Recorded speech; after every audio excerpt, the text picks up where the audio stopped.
I'm now pleased to introduce one of our many outstanding scholarship recipients. Her name is Grace Meyer. Grace graduated third in her class at Edgewood High School with a 4.9 GPA. Holy smokes. She has earned it.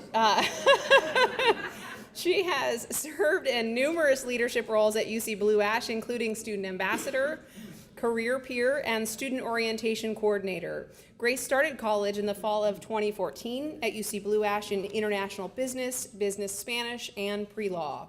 She couldn't pick.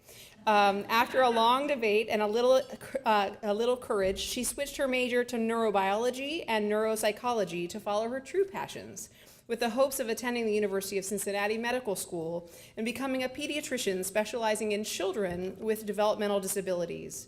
Her dream is to work at Cincinnati Children's Hospital in the Thomas Center, a center dedicated to children with Down syndrome, and later open her own practice. I love big dreams.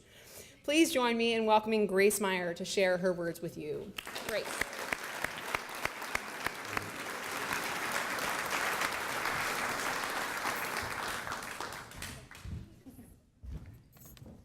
Hi, everybody. My name is Grace Meyer, and like Dean Katie said, I'm a second-year student here at UC Blue Ash. I'm really pleased and honored to be able to tell all of you guys today about just a little bit about my background, what my future goals are, and how scholarships have impacted that part of my life.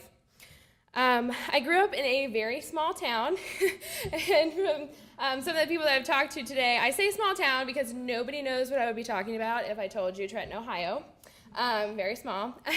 Like Dean Katie said, I graduated from Edgewood High School in 2014, and I live with my mom and my dad and my little brother Cole. And like Dean Katie said also, my dream is to become a pediatrician with kids with special needs, and in particular, kids with developmental disabilities. And the reason that I have that specific of a dream is because of my little brother Cole. So my little brother Cole has Down syndrome, and he has had many medical complications throughout his lifetime. In fact, when Cole was 2 weeks old, he had open heart surgery for 2 holes in his heart, and at a year old, he was diagnosed with AML, or acute myeloid leukemia. And he fought cancer for a year and won, praise God. And he has been cancer-free for 12 years. But since then, he's still had a lot of medical issues throughout his lifetime. And, you know, with all of I was 4 years old when Cole was born, and with all of the responsibilities of taking care of a child with special needs and taking care of 2 children under the age of 4, and my dad trying to work full-time, you know, when all those responsibilities fell on my parents, as a result, I kind of grew up in Children's Hospital, in Cincinnati Children's Hospital. And a lot of people, when I tell them that, you know, they'll say, oh my goodness, you know, that's so awful, like, I'm so sorry, but I don't think so at all. You know, that was a huge time in my life that shaped me as a human being and just has completely changed me, and I couldn't be more grateful for that point in my lifetime. And also, when I tell people that my little brother has Down syndrome, I kind of get a similar response with, you know, like, we're really sorry that, you know, your brother has Down syndrome and for your family, but he actually couldn't be here today because he's at school. But anybody that knows my little brother and has spent more than a minute with him knows that he is the greatest blessing in my life. And every day he teaches me something new and something great. And he always helps me to love people more truly and to see the world in a better light. And I couldn't be more thankful for him and everything that he does for me. I don't believe that things happen by chance. We need to get together. I don't believe that things happen by chance. You know, I believe that everything has a purpose and that everything happens for a reason. And I know that what he went through and what he struggled with was a purpose for me in a way. You know, God entrusted him with me and my family. And, you know, from him, I found my destiny and what I'm supposed to do with my life. And when I was 4 years old, I actually when Cole was born, I took on like the little mini mommy kind of role thing going on.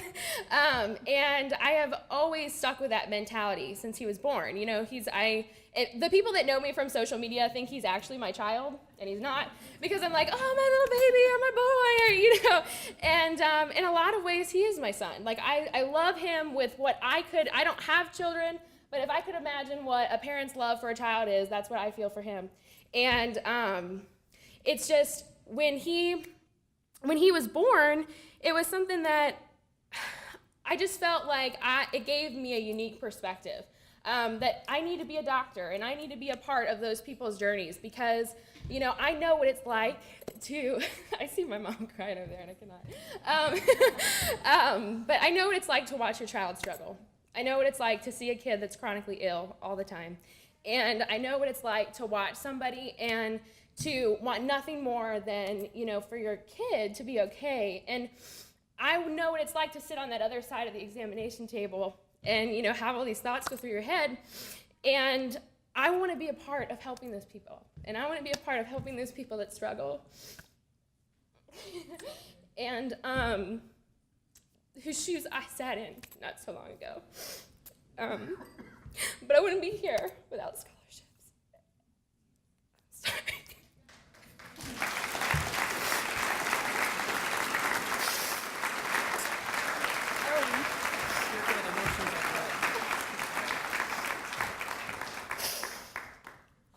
Okay, so because of my brother's excessive medical bills and, living in a one-income household like many other students here, it was hard for me. I didn't have money to go to school, and I knew that, and I worked hard for my scholarships in high school, and I'm proud to say that when I walked out of high school, I had 7 scholarships, and I could pay for my first year and a half, and I was ready to go.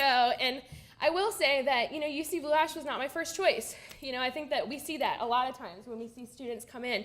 And, I wanted to go to Clifton, but I knew that my little brother would always get kind of antsy. He would always tell my parents, he's like, when is my best friend coming home? When I would be gone for more than a day. And I knew that it would be hard on him. And I knew that, that would be a big transition for all of us. But when I went to go make that decision, my parents told me that, I had to be my own person. I had to live my own life. I had to go do all these things. And I realized that when it actually came down to making that decision, I didn't have to go to somewhere closer to home. I wanted to go somewhere closer to home. And going to UC Blue Ash was the greatest decision that I ever made in my entire life. And I'm so thankful for it. And, I couldn't thank them for all the things that they've done for me. And I also couldn't thank my parents enough for sacrificing for me, when it was hard, and loving me through those moments where those, mid-semester breakdowns, in the middle of the night where, I'm quitting, and, just, keep fighting and to keep moving on. And I wouldn't be here without Jacob, and for all that he does. And it's a joke, around my house, and the people that work in student life know this too, that it's so true, that it's a joint effort to keep me up and keep me going and take care of me. And my family's the people at home, my crew at home, and Jacob's my on-the-go secretary, personal assistant, president of the Grace Meyer fan club, kind of thing, and also my best friend. And I wouldn't be here without them, loving me and believing in me even when I didn't believe in myself. So I wanted to thank them for that. But I wouldn't be here without scholarships, and so many others wouldn't either. My mom always told me that we are each given a gift in our lives, and my gift was my support system, which is my family, my friends, and my school. And I think that a lot of students, when they graduate high school, they think that taking out loans is just a part of the process. It's just what we do. You take out loans, you go to school, you have all this debt, and you spend the rest of your life paying it off, and that's just the reality. And, that shouldn't be people's reality. That doesn't have to be people's reality. And every single time that you donate to scholarships, you give that student an extra, option. You give them the option of choosing a different path, choosing a different reality, having a different opportunity. And, that is something that is so incredible in my mind. And, you also give somebody like me the chance to not only go to school, but go to school and thrive. And there's a big difference between those two things. Working in UC Blue Ash and having the honor and privilege to be a part of so many of our students as they come into our university, I get to hear their stories. And a lot of our students at UC Blue Ash are different.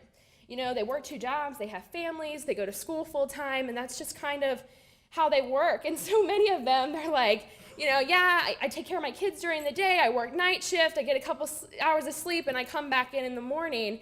And for them, I just want to just reach out to them and just try and help them in any way that we can, and we do. And I'm so happy that we actually get to be a part of their journey. And it's because of scholarships that I haven't had to work 2 jobs, and I've been able to put in the time and the effort to get the grades that I wanted and reach the goals that I had and to thrive. You know, that was always my part. And every time that you sign a check, you give more than just money. You give somebody a chance, and you give somebody a dream, and you give somebody a goal. And it doesn't matter if you donate $10 or $10 million. You know, you are making you're making an impact in somebody's dreams and helping them reach their destiny. And every time that you sign a check, you help that single mom take that first chance to go and make a better life for her kids and her family. You help, you know, that first generation student have the courage to take that first leap and take on something that they know is much bigger than themselves, and to, you know, just go to school and go back. And you also give somebody like me the chance to chase after their destinies and their dreams. And every time that you sign a check, you help somebody actually walk into their destiny, not just create it, but start to achieve it. And, you know, to me, that's truly priceless. And when I would always fill out a scholarship application, I would always put at the bottom, I would always say the same thing at the bottom of my essay response. And I would always say, if awarded this scholarship, I will make sure that your investment in my future and my education will never go in vain. I promise to do the most I can with the investment that you make and work each day to make that day more productive and memorable than the last. Thank you for investing in my future, and I promise that you will see a good return on your investment. I feel that I have lived up to that promise today, and it is through your gifts that that is possible. And it's through all of your gifts that I can strive to not only get a college education, but be the best person that I can be. And on behalf of all of the scholarship recipients here today, we want to thank you. We want to thank you for everything that you've done for us and all the dreams that you started. And I hope that when you look at me and when you look at all of the other scholarship recipients, that you see a group of men and women that are not only thankful for your contributions, but also that are chasing after their dreams and following their destinies because of you. And I hope that you see a group of men and women that, more importantly, are each individual great returns on each of your investments. And so thank you for having me. Thank you for letting me represent this wonderful college. And thank you guys for having me. So thanks.